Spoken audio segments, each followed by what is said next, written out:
সালামু আলাইকুম। কুমিল্লা লাকসামের দারুল উলুম মাদ্রাসায় গরুর দুধ বিক্রি করি এতিম বাচ্চাদের মাদ্রাসাটা চলে। তাদের মুখে দুই মুঠো দুই খানা দেয় হুজুরেরা।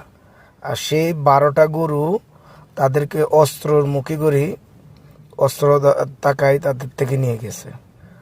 বাংলাদেশের আইন শৃঙ্খলা কোন জায়গায় পৌঁছেছে?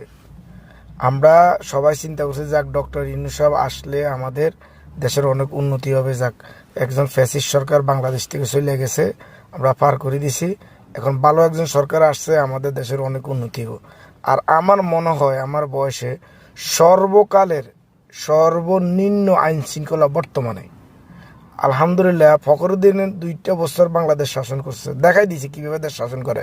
কারণ আমাদের দেশের মানুষ হলো বেহায়া, এদের জন্য কঠোর হইতে হয়, এদেরকে আদর দি করা যায় না।